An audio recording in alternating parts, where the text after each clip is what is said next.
कि धर्म अधर्म की ज़्यादा व्याख्या में मत जाना, बस इससे इतना ही समझ लेना कि मेरे जैसा सर्वसमर्थ अगर व्यक्ति भूल से गलती करता है तो जीवन भर के लिए पत्थर बनना पड़ता है। आप अपना देख लेना कि आपकी क्या दशा होगी। दूसरा कारण। तीसरा कारण कश्यप पद्धति का। एक जन्म में दशरथ कौशल्या बने हैं, भगवान इनके आराम रूप से प्रकट हुए। चौथा कारण आया तो भगवान थोड़े हंसने लगे, मुस्कुराने लगे। शंकर जी जब चौथा कारण तो शंकर जी थोड़े हंसने लगे, तो पार्वती जी ने कहा हंस क्यों रहे हो? बोले सुनाऊं कि न सुनाऊं? अरे सुनने तो बैठी हूं। और ये एक अलौकिक घटना है भैया, नाराज न हो बहन लोग। अगर कोई पत्नी पति के पास बैठकर मन से पति की बातें सुन रही है तो समझ लो कोई दैवीय घटना है। अन्यथा तो पति पत्नी में झगड़ा एक ही बात का होता है, मैं तो पागल हूं, मेरा तो दिमाग खराब है, दुनिया मानेगी, ये सुनते ही नहीं है मेरी। दुनिया की बातें सुनेंगे ये मेरे सुनते ही नहीं है, ये मेरे सुन। एक बार पति पत्नी थे, झगड़ रहे थे अंदर, सवेरे से दोपहर हुआ, शाम हुआ, जब पड़ोसी भी तंग हो गए तो पड़ोसी दो चार मिलकर गए कि भाई क्या बात है।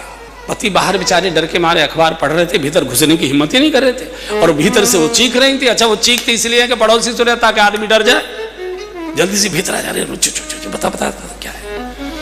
तो इसलिए माताएं जब चीखना लड़ाना कर दो बाहर की ओर भागती हैं वो, ताकि मोहल्ले के सुन, इस डर से आदमी माफी मांग लेता है जल्दी से। तो क्या भैया मालूम नहीं, सवेरे से तुम पूछ लो।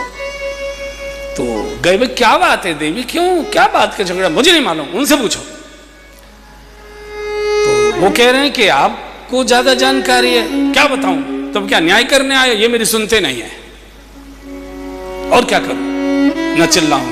तो ये मोहल्ले के लोग आए, क्यों भैया तुम अपनी पत्नी की सुनते नहीं हो क्या? बोले और क्या तुम सुन जाते हो यार, सुनते सुनते मेरी हालत खराब रहती है, और क्या तुम सुन जाते हो? तो कोई पत्नी पति की बात को शांति से प्रेम से अगर सुन ले तो समझ लीजिए कि कोई दैवीय घटना परिवार में घटित होने वाली है। तो पार्वती जी ने पूछा कि सुनाओ ना, हंसना बंद करो।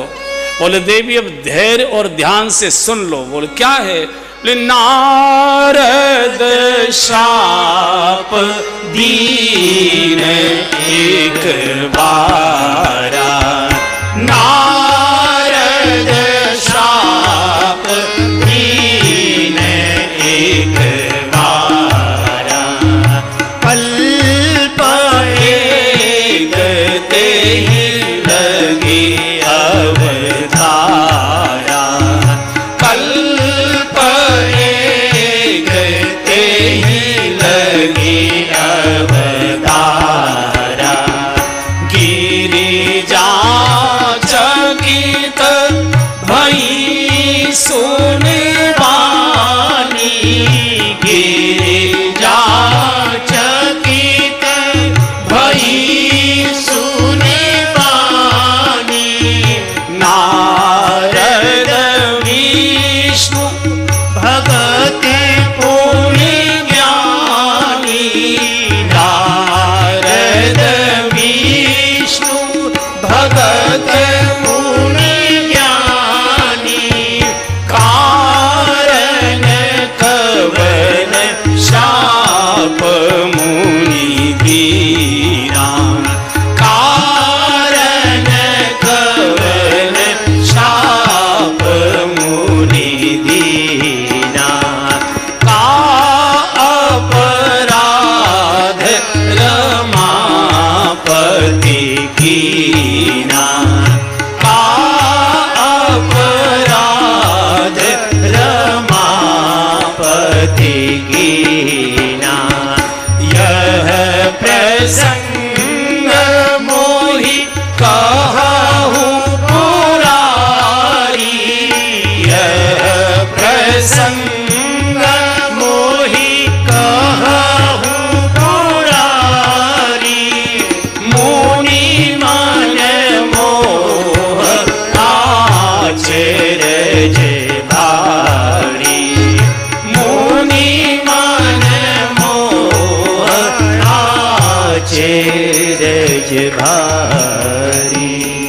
ऐसे ही शंकर जी ने कहा, देवी एक बार नारद जी ने भगवान विष्णु को क्रोध में आकर शाप दिया, एकदम खड़ी हो गई, हमेशा भांग चबाए रहते हो क्या, ऐसा कभी हो सकता है क्या?